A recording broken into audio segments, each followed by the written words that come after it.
Hey, you're watching Musicians Reveal with Joe Kelley on Son of Pearl. I'm excited right here. Joe Kelley here on Musicians Revealed. This afternoon, we are speaking to a longtime friend. He's real excited. I'm excited. He dropped us the new album that just came out. You can get it at Bandcamp. He's got a historic collection of his own music. Mr. Funk and Roll himself, Teddy, son of Pearl Robinson, drops in again. How you doing, brother? Hey, I'm doing fine, Jay. What's up, baby? Yeah, I'm excited. Once again, you come out with a standout release, and this has ties to your mom. Yeah, it does, man. I had been waiting to drop a tribute album for her for a long time, but I went back and I demoed about 30 tunes Mhm. to try to pick out the tunes that we heard most in our home. And being a single mother, raising 7 kids on her own, she played a lot of music to help her relax after those long days at the hospital and the dry cleaners. She did her thing. So I had so many songs to choose from, and of course I couldn't do them all. So I just tried to pick the ones that I felt that would move me every time I heard it, or move people that probably know those tunes also. So, was your mom a singer herself?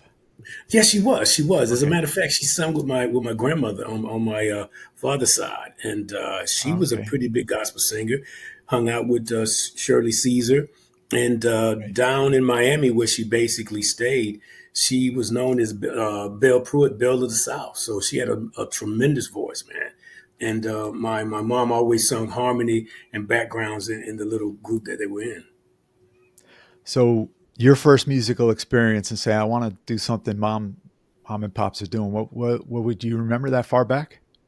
I remember her singing her parts, trying to get her parts, because harmony, some people is natural, Mhm. but she seemed to always be able to find those parts. And then with grandmother, she'd be able to sing. Once they got together, she would probably come back home and sing her parts so that, it would be a natural thing, you know. Yeah. All right. Here's the important question: when your mom was out of the house and you got six siblings, right? Hmm. Who controlled the record player? Right. It probably was me because I Oh, was the okay. oldest, but I tried to play what they wanted to hear too. Because, back in the day when you had to go and buy records and you actually had to buy albums, it Yeah. may be only one or two tunes off that particular thing that we liked. Now, Mhm. mom might have liked the whole album, but we might only heard the things that were playing on the radio at the time or what she was singing. So we Right. would play that and try to learn that tune. AM radio back in those days, right? A Oh, lot of yeah, it. yeah, Yeah, I way back remember in the that. day, baby. Yeah. Yeah, I worked at an AM radio station a couple Oh, years. man. But it was great. Those were Oh, great yeah, they was times. bumping though. You Yeah. still got the groove. Yeah, exactly. You're always stylish and fashionable. The outfit you got today, the hat, you always have the hat, the cool glasses, and the jacket. Where did you put it all together? Where You do you know put what, your man? outfits together? I pride myself in the fact that I grew up a welfare kid. I mean, straight food stamps, straight go pick the foot up on the first of the month. We lived in the projects, Masalina projects in Glenwood, Panama City, Florida, Glenwood. But the whole thing about it is that, man, not really having a lot then. Yeah. I try to keep myself together now. I do recall days when going school shopping was like going to General Dollar, brother. General Uh, Dollar picking up, yeah, and that was you was the lowest of the lowest, but we was always clean. yeah. So for me, man, just keeping it together, keeping it tight. My hats, I only got two people that really, put me on with my hats, so my sky pieces, as I call them. My father gave me that term because he was always saying it when he had on his hat. He was high to the sky. So there was a sky piece. So he was always a cool brother. But Rockstar Accessories out of Baltimore, Mr. Ron, my brother Ron, he this particular piece I have on, he created that. And then I also wear hats by scarves and fedoras. Sister L, beautiful sister, very talented sister, and when she creates. So between the both of them, they keep me tight. Yeah. This jacket was made by one of the people on my team out of Florida, and John Designs. And basically, what he did, man, he took the logo, my bass logo. I don't know if you can see it or not. Oh He yeah. took my bass logo and put it all over in bass clip. Yep. Mellofunkism is basically our vibe of music and the kind of music I create. So he did all of that, and he made this jacket for me, man. So I'm very, very, Wow. very happy with everything that's going on with the brand. Yeah, that's right. You don't show up for a gig and public appearance like me in Oh a no, t-shirt, right? oh no, you got no. Look, bro, but that's a good shirt, brother. Yeah, I know. That's a Yeah, good yeah. We shirt. both got a Yes, sir. affinity Yes, for sir. that guy. Um, were you the kind of guy you go to the clubs on the weekend and Sunday morning hit the church growing up? You know, that was a prerequisite, a prerequisite with my mom. That Oh, if you went out before, before she was taken away from us, if you went out on Saturday or Friday night, oh, you going to church on Sunday. So of course, being a teenager, you think, okay, well, I just want to go out. She'd be like, oh, you still going to church on Sunday. yeah, So so either way, you're going to get a little gospel in you to try to yeah, kick them sins out you. yeah. I remember me and my wife G were talking about. I asked her, did her parents make her go to church? She said they did, but they owned a store, so they couldn't go with her.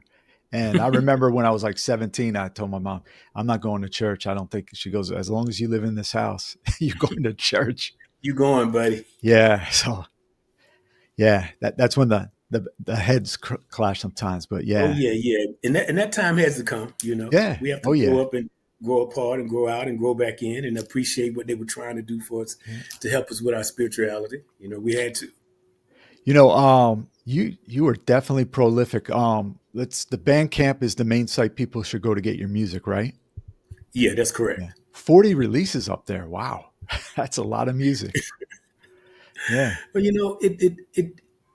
it's kind of, you breathe it. To me, you breathe it, and I tell my missus, the love of my life, I tell her a lot of times to say, look, um, even when she sleeps, sometimes I apologize because she may wake up in the middle of the night and say, "Hey, you all right?" I'm like, "Yeah, I'm all right. What are you doing?" I'm like, "I'm writing lyrics or I'm singing." Or I will go into the bathroom and actually sing into the phone what Oh, I heard in that dream or what I thought about that day or what last thought that I had before I, went out of consciousness into subconscious.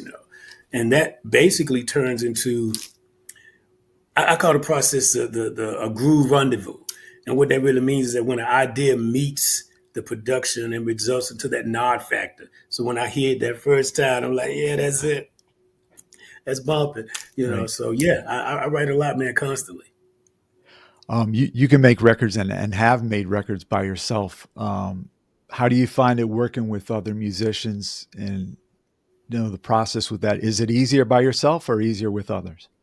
I find it could be equal. It could be 50-50, because a lot of times what I find out, unless you are our brother Prince, who can do it all and do it all to a level where you don't have to wonder, could the guitar player in Baltimore do it better? Can the drummer in Miami do it better? Do I need to fly my tracks down to him or whatever?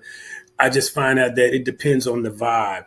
Right now I'm working with D. Trent Kelly, which is kind of like my main producer now, and my brother Flight Boy Music out of Baltimore. D. Trent is in Thailand, and so we do a lot of, you might say, internet creations. Like we would come up just like we are now, Right. and he will be in here. I'll be like, look, I sent you the bass track, I sent you the key track, I sent you the drum track, or sometimes I just send raw vocals and I would sit and watch him chord through and be like, yeah, no, that's it. But I find it 50-50. I prefer to kind of work the idea out in the beginning so I could take it as far as I can. Okay. And like I say, being able to, to program drums, play keys, bass, a little bit of guitar, be able to understand horn lines and things that where I know the timbre and avenues I can go down with certain instruments. Then it becomes the creative part. Can I get to a part, which I have with D Trent? We've got to a part where it's like, bro, I've taken it as far as I can go, Okay. you know, and he would, do the rest. So it's 50-50. Yeah. I mean, you could play guitar, bass, keys, and drums, right? Right, right. And sing. Yeah. Yeah. You know what, man? I have become more of a singer as I progress because in the very beginning, all I really wanted to do was be the guy over there with the shades on with the bass, you know, just doing my thing. Kind of like one of my favorite bass players now is Freeze, Rick Freeze, Oh from yeah, the Ricky time, Freeze. Yeah, and great. tight. I mean, he just stays in the groove and he holds it down. Him and Jelly Bean, they just, and Tori, they just create that. And Monty, they just keep you right there in the pocket. So my thing was to be that type of bass player where it's like the minute I start playing, the audience knew. They may not want a big solo from me, but they knew the minute I started playing it, there was something missing from the vibe. So truly, man, I find myself now singing more because I didn't have anybody around who could really do the ideas. It's kind of hard to say, hey, man, could you sing that as if you were Duke Ellington? Right. And could you, but at the end, give me like a Prince run? Right. It's kind of hard. Some people be like, huh? So you're forced to kind of make it happen yourself. Yeah. Hopefully you don't run into somebody who says, "Who's Prince?" I'll be like, you know what? You need to be banished. Go, Yeah, go. that's right. Get out of here. Come back when you're Get school. out of here. Yeah, Right. yeah. Yeah. I mean, we talked about influences on the new record. Of course, your mom's. Let's talk about your mom's influence in some of the music on this record, which inspired you to do your own versions. Well, when I went through the actual process of picking the songs, I thought about days when I would come home from school and she would be in the kitchen after a long day. And those days were long. In the very beginning, my mom, she worked at a dry cleaner, right? The Okay. local dry cleaner. So she would get up in the morning, about 5 o'clock, 4 o'clock, walk to that dry cleaner, get off at maybe 2 or 2 o'clock, catch a ride 5 miles out of town to the Votech. It was Tom P. Haney Technical School, something like that. It's in a place called Lynn Haven, Florida. And Right. she would go there. And so she had to basically do that for 2 years. So some days when she was off, she would Mhm. come home, and that's when the music would turn up, man. And when you came in the house and you heard the Spinners, "I'll Be Around," or you heard "Don't Mean a Thing If You Ain't Got That Swing" by Duke Ellington, or you heard "If You Want Me to Stay" by Sly. So she influenced me in that ways. From jazz to funk to rock, even Tom Petty. Tom Petty is our homie from Gainesville, Florida. So Oh, okay. That's yeah. all that type of vibe, and especially being in that part of the state, in AM radio, you really did get a lot of rock, southern funk, and of course the funk bands. So I picked those songs based on what she played. Yeah. She had great taste in music. Oh yeah, she had a lot, man. I mean, from Yeah. from Duke Ellington, man, all the way down to Barry White to now of course Prince was not a part of it, but that's why the album is called My Mother's Favorites and a Few of Mine. Yeah. And I picked songs that related to her life and what I thought that song would be to her. You know. Yeah, and you got a roundabout way for 17 days, right, by Prince? Or she's Yeah, all yeah. yeah, there you go. Yeah. Yeah. Well, I can tell you, man, 17 days, man, when I first heard him, man, of course, the genius of the brother was that he could take the simplest vibe, Mhm. and make it just breathe, just make it just lock you in. And so 17 days was like, I did, also did For You, Crazy You, and I also did Pop Life, but it didn't fit in the cut there. There's a part two to this. There's a part two to this, and I've already recorded that, and that's in the Soul Mine along with the other 13 albums that I have ready to go, just in case my time is called. I have something to Yeah. leave behind. You know. But it's good to have all that, hey, you worked hard to create your art. So, Oh yeah, no doubt, no yeah, doubt, bro. you're going to get it out. I hope so. God willing, I hope we've all got some more laps around the track, right? Oh yeah, some trips around the sun for sure. Yeah, yeah. Um, Talk about the influence because your music. I mean, you mentioned jazz, funk, rock, everything. How about guitar players? Who are some of your big time faves? Well, growing up in that house with my mom, she listened. Her guitar players would be Wes Montgomery, George Benson, Chet Atkins, and my uncle, who really is responsible for me being a musician, William Scoot Waters. He played everything. My aunt worked as a maid, Hmm. and she worked on the rich side of town. So I guess at that time, people didn't really collect albums. So she would bring home albums from the workplace, that the people she worked for didn't want. So I was exposed to Molly Hatchet, 38 Special, Tom Petty, Deep Purple, Peter Frampton, Elton John, along with me listening to Confunction, Larry Graham, to hire players, so all that together kind of meshed it together. And then by the time I got into playing bass, my favorite bass players were from Slave, Cameo, Aaron Mills. Then I discovered Stanley Clark, and it was like, what? The bass Yeah. could be the lead? So there I am, trying to mix that. As a matter of fact, a couple of bands I played in, they were like, you know what, dude, could you just play your part? Because I will play everybody part, but this is what the guitar should be playing. The keyboard should be playing this chord, mine is this note on the bass. It's like, and Right. they'd be like, just play your part. So those influences are vary with me. How about singing while playing the bass? Is that difficult? You know, I have seen people do it so well. Me, I guess because I didn't start off Oh, doing okay. that, Right. it's a little bit more difficult for me to do. Now, I do know with anything, if you just practice it and practice it, you could do it. I mean, I look at Sting. Yeah, Sting does that's it what came to well. mind. Yeah. But when you think about it, Right. Sting is not playing, he's not doing Victor Rudin ones. He's Right. not doing Larry Graham runs. Now, Larry does it very well. And I love the way that Sting does it. It was like, because it would be like, you know what, that bass line is so nice, you know. But I've never really been great at it. I think I was on a gig with a group called Xavion. And Xavion was back in the day. They were on MTV. They did 80 dates with Hall and Notes. They were big time. So this was a big gig for me and my band in Right. college. And we opened up for them, and it was a big thing because, now it's the college boys at home. We almost get to the next level.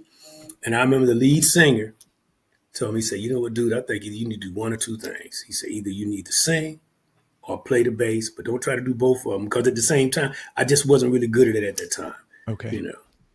So I prefer to either sing Yeah. or play the bass, one or the other. This may be a simplistic question to ask you, but the amount of strings on the bass, what does the added string give to you, and do you have a preference?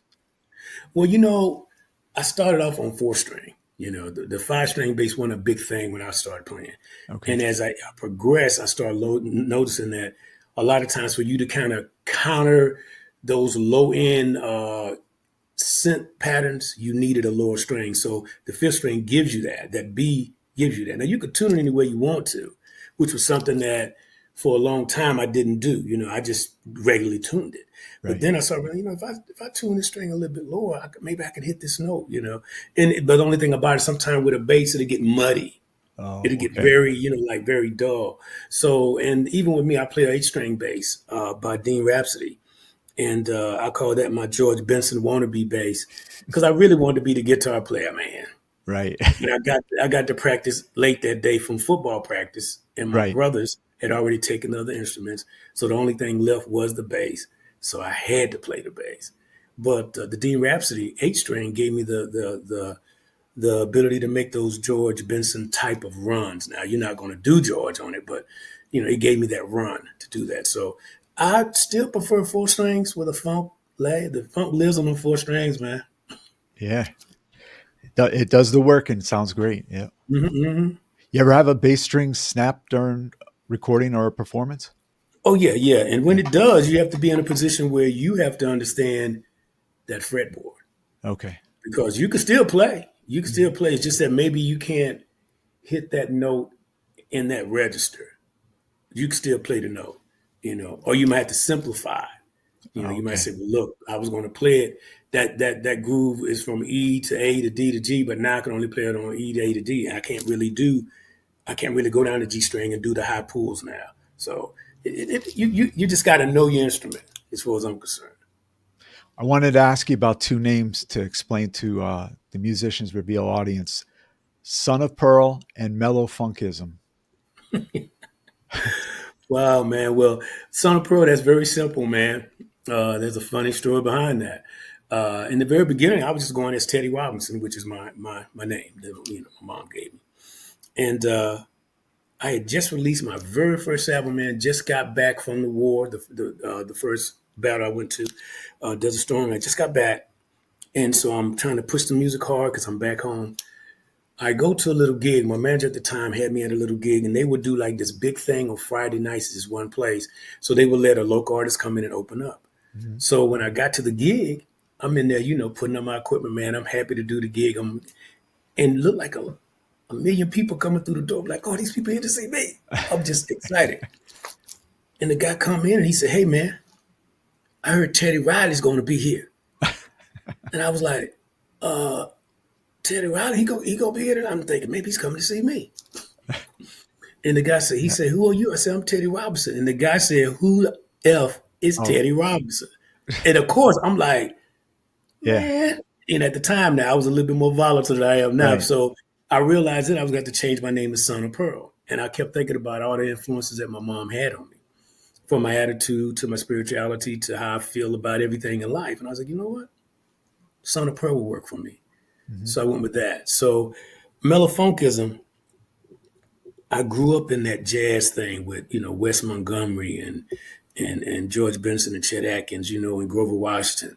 But man, when you come back, the next record my mom plays is Skin Tight by the Ohio Right. Players, or Fire by the Ohio Players, or Miss Got the Body by Confunction, and you like, it was a mellow vibe, very mellow vibe, but that funk was always there. So I just kind of combined the two, mellow funkism, to kind of give it that vibe, because I'll often tell people, man, mellow funkism is where the rhythm meets the ism, and the groove is always hot. Yeah. Groove is always hot. Teddy Robinson, Son of Pro, with us here on Musicians Reveal, and you've got your fan base and media base is all over the world. I mean, you've had some great success up in Canada and all over the world. Do you want to talk about some of those successes? Oh yeah, some of those are. I am very very happy that still being an independent, because I have been signed to a few independent labels, and I think the only thing that really got me about being signed to a label is that it's so constricting sometimes, especially when you write like I do. If I Okay. wake up in the morning, like I said, and I hear Duke Ellington over Willie Nelson, we're gonna do that, because Mhm. that's the challenge, to make it like, oh wow, that's tight. So I found out that people or ears or fans outside of CONUS or continental United States tend to be just a little bit more accepting of this type of music. And long as it's bumping, your head is nodding, Right. everybody moving, grooving, it's good to go. And so in Canada, I got to really thank T-Rex Radio. They're out of Montreal, and a brother named Michael K. Mill, I call him MKA. He found eclecticism and just Okay. thought it was one of the greatest things in the world. And that was my first release after I was released from the UK label. Now, the UK label, 6 9 Records, Mhm. Poundsy, great people, really great people that kind of broke records in the UK for me. They also had a very, just say they had a lane they wanted to stay in. And of course, being who I was, it was kind of difficult. I was happy to give you the two records that I did, but I wanted to veer back into the, you might say, more rock, pop, funk, alternative vibe, and that just wasn't what was going on with the label there. But they broke the two records. As a matter of fact, I think that's the only reason why my Spotify streams began to go up, because I did have those records in the UK, and then once Canada picked me up, things began to move a little bit faster. So those successes overseas and outside the states have been very good, very very good. I'm very happy with the progress. Yeah, it's great when because you mentioned here like for radio, like the old school funk, all the groups that we loved growing up, where like an hour or two in a mix, the same songs get played, which is great, has you going. But what about the newer stuff or even those artists' latest stuff if they're still Yeah. recording? It's kind of tough here. Mm. Oh yeah, it's a little hard here, but can be done. But it's a little hard. Yeah. Congratulations also. I know you made the announcement about the Recording Academy that you're really happy about. Yay, yay, Yeah, yay! that's it. I'm, Long overdue, right? yeah, brother. But people say all things in time. But for me, it was very good to finally get in, because, um, man, it's kind of like this. I remember asking people that said they knew people that were in the business, that had connections. The name dropped all the time. but never would put me on Hmm. until once again we go back to T Rex Radio.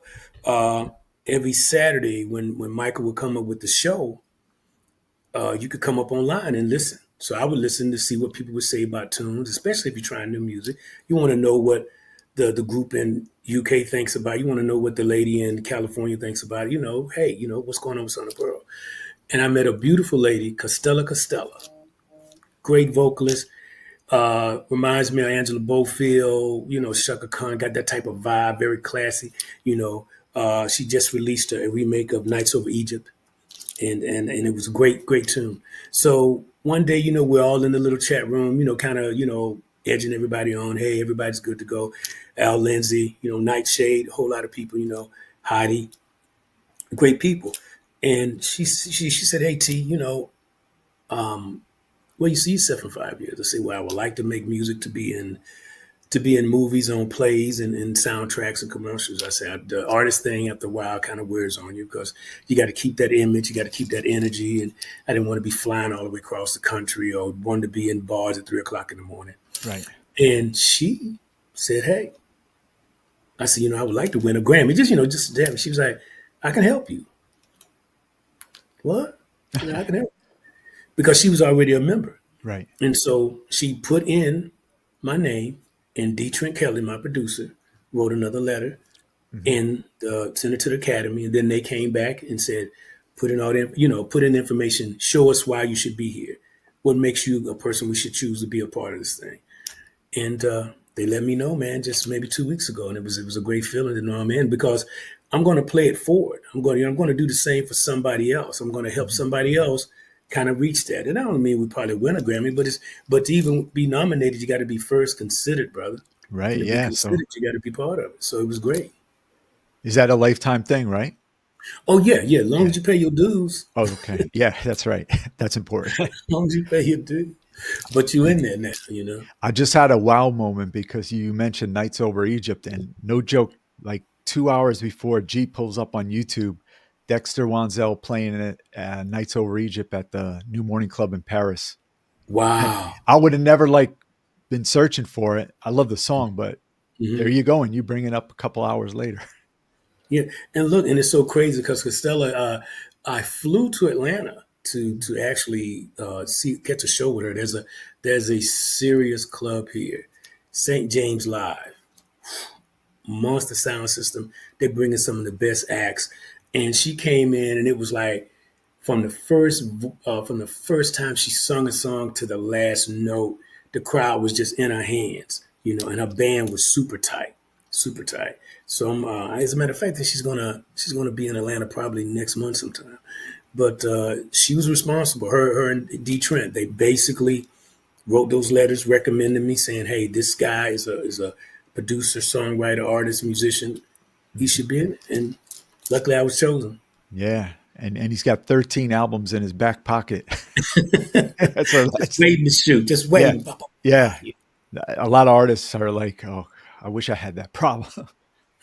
Yeah. Well, I found out by listening to our brother that it is difficult because even now, we just released the album for Mom. Probably So Addicted to You is going to be the lead single.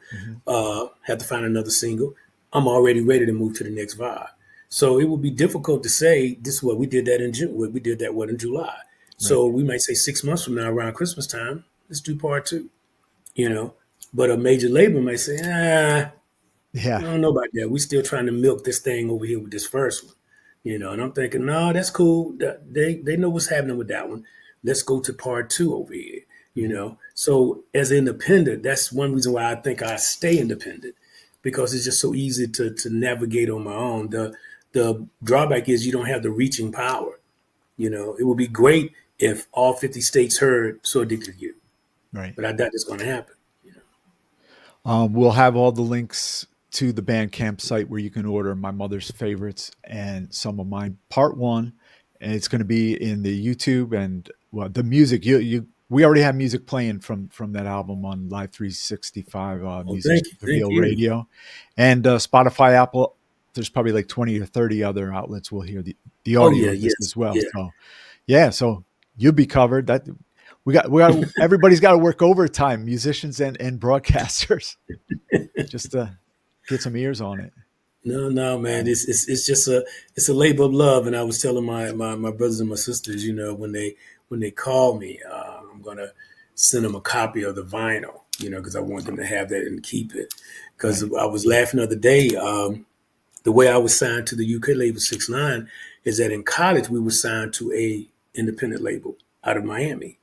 That particular record became kind of like an underground type of vibe for people, and everybody kept looking for it. So when the owner, Poundsy, he called me and said, "Hey, do you have a copy of that record?" I said, "Unfortunately, man, I don't." He's like, "For real?" I said, "No." He said, "Does your mom have it?"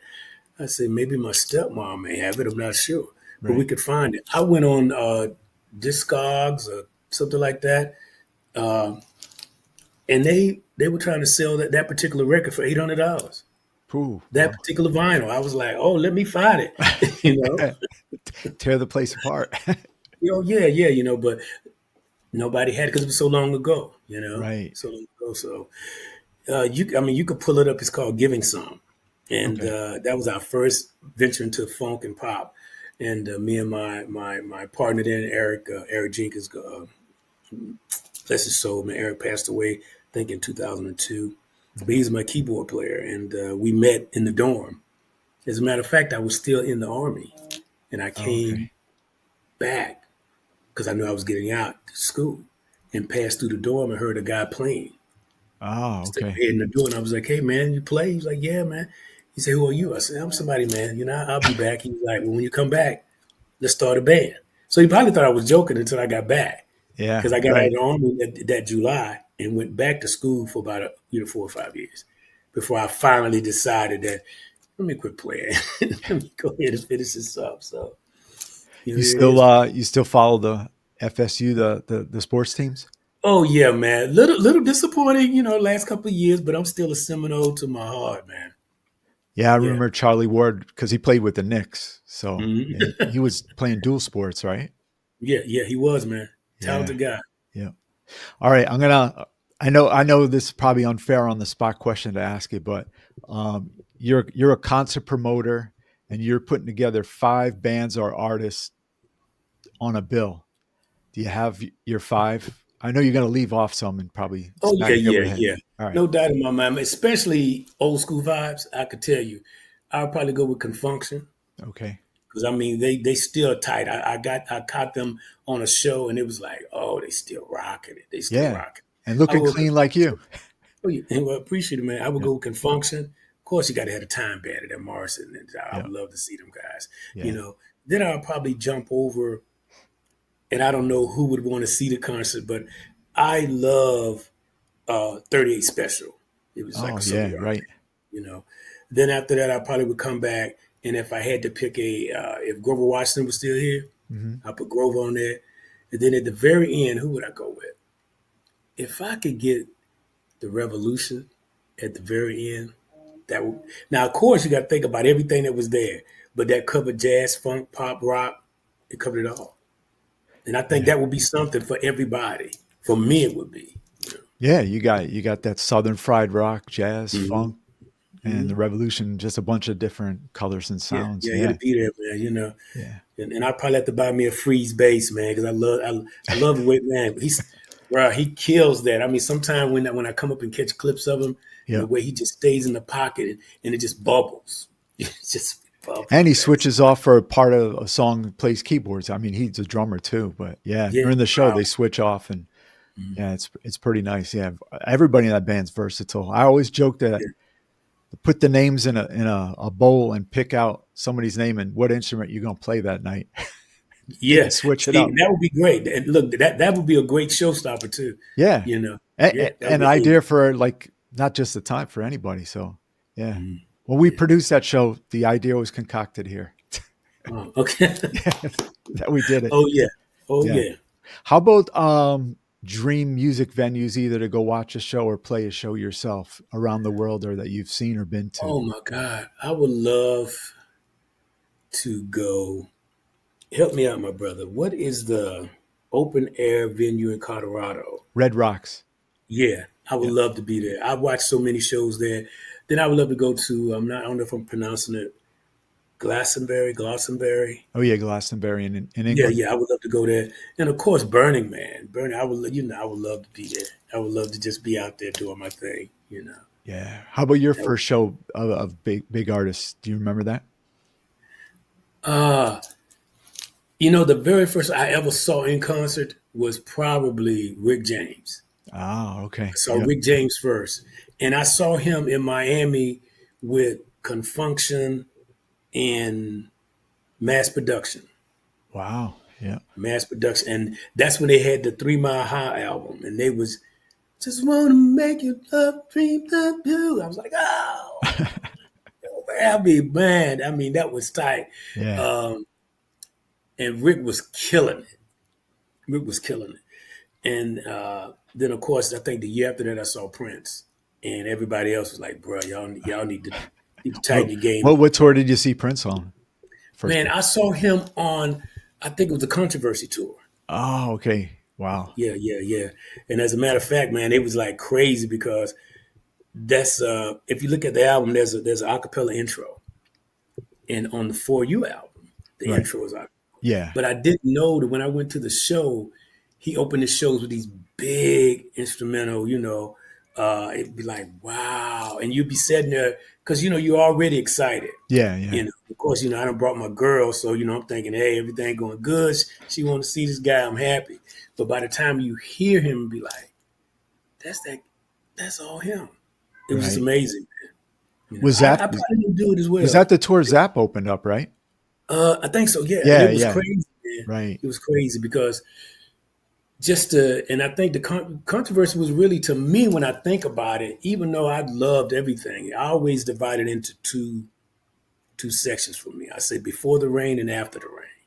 Ah, If you okay. really want to me, if you really want to get him in the purest form that you're going to get him before the rain. If you get him from For You to Prince to Dirty Mind to Controversy to 1999 and Purple Rain, you got the pure essence of what he is. Now, once he goes from there, you see him just like, it's almost like saying if a person painted one color, but he took Right. that color and made 30 other colors out of that one, you'd be Yeah. like, that's amazing. So that's how Yeah. I There, feel about it. It's just me. one day I'm going to do it, but I'm going to listen to all his tunes in alphabetical orders. Like, Oof, there, man, you're gonna be there a while. yeah, yeah. Days. Like he even joked something. I saw him do an interview. If you listen to what was in the vault, you'll come out looking a different person. Like you'll age. Your age. Yeah. So Oh man. yeah, some great stuff there. So you just released the record. It's online and radio picking up on it. All different stuff. What are the plans for this summer? What do you could continue more of that, Well, or you can right have now we're another trying to party? put together. Yeah, we're trying to put together a tour, small cities because I kind of like intimate venues, especially when people don't really know of you. I always say, come as a friend and leave as a fan. Oh And yeah, sometimes I say, come as a hater and leave as a fan. you know, because one of my favorite Southern artists is Pastor Troy, and like they say, if they ain't hating on you, you ain't doing that. yeah. If you ain't making no noise, you ain't doing nothing. Right, But right. that's what I want to do this summer. Just small cities like Tampa, Miami, Panama City, my hometown, Atlanta. You know, um, there's a couple of other shows. They do a lot of Southern soul in the South. Sometimes I fit in Mhm. with certain tunes, sometimes I don't. You know, but those are the plans for the summer, just to kind of tour and support the album. Last time we spoke for an interview on YouTube, you were just getting ready to do the gigs in DC, right? Yeah, yeah, Yeah. How they did were those great. go? They were great. Man, those work well. I mean, working with Orlando Jones and Miss K and all the comedians that were on the show, it was really, really, really, really great to have that experience because it was more like a variety thing. You actually ended up being on a show with one of the top comedians and writers and performers, and he's a hell of a musician. Orlando, he is definitely that guy. Very well versed. Um, there were spoken word artists, there were, comedians, and then of course there were rappers, and there was, and of course me, Yeah. so, it was a great vibe, and DC was very open. I Hmm. loved it. I can't wait to go back again. Yeah. Back to the DMV. Yep. Oh yeah, oh yeah. Yeah. Your lovely wife, does she have a favorite off the new record? She loves "So Addicted to You," Hmm. and there's a tune on there called "I Want to Feel This Way Forever." She likes that Okay. tune. Yeah. Now she loves the orchestrations, Okay. like on Masquerade. She loves that. Uh, and she was like, man, you're just doing your thing, because she's been around when I was just tinkering, Hmm. Yeah. or when I didn't sing with as much confidence, Okay. because I'd never really wanted to sing. I just wanted to, write the songs and play the songs, and that was it.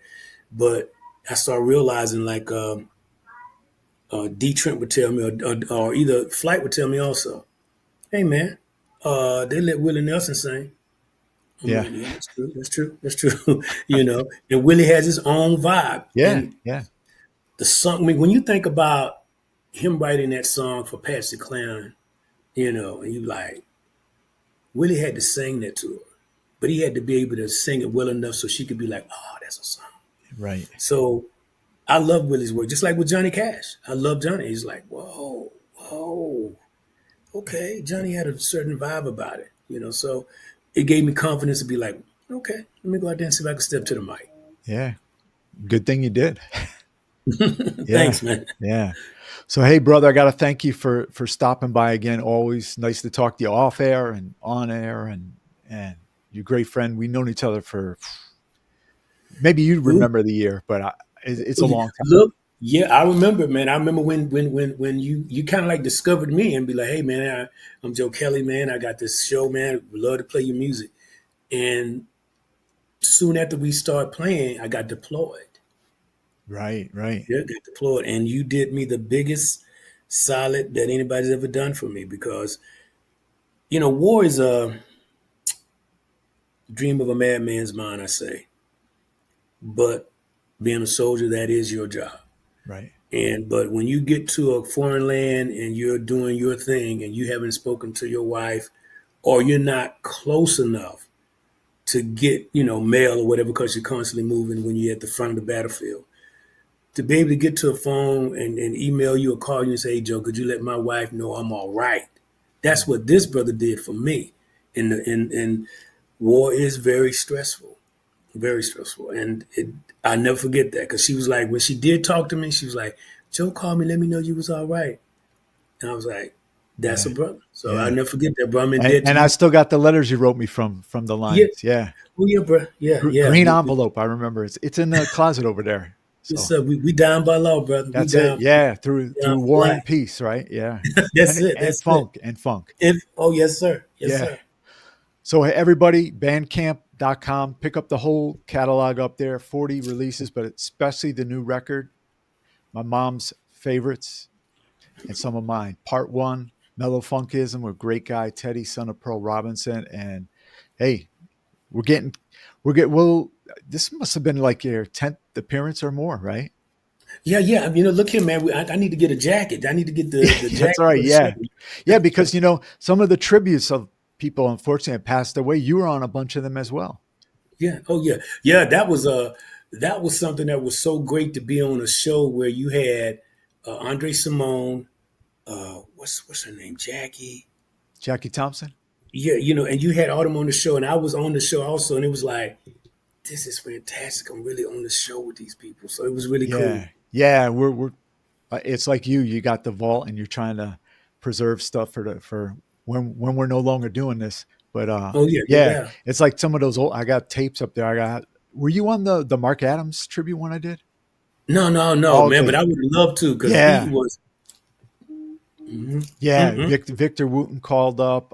Drac called up, and See, then man, unfortunately, oh wow. this boy right here. Yeah. Anytime you say something like that, I just hear slide and watching you, and oh my goodness, Wow. man, I know it's some of that. I always tell my wife, for like, if you pull up an old Soul Train clip and they're dancing to, I forget which song, but it's with Mark Adams going down the bass, and I was like, Hmm. man, listen, who was doing Yeah, that? that slide. Yeah, Yeah, yeah, yeah, yeah, yeah. exactly. You know, I incorporated. I love that. Man. I stole that Yeah, too. yeah, it's just great music. So, hey, thanks, brother. Keep holding that guitar and making the great music. Hey, I appreciate you, brother. Thank you for having me. All right, Son of Pearl, Teddy Robinson. Once again, get that new record, My Mom's Favorites and Some of Mine, Part One. Head on over to Bandcamp right now with your money and support indie music. There he is, without an Yeah. amplifier, still sounding great. Yeah, Thanks, brother. We yeah. just chilling. Thanks, Teddy. All right. All right.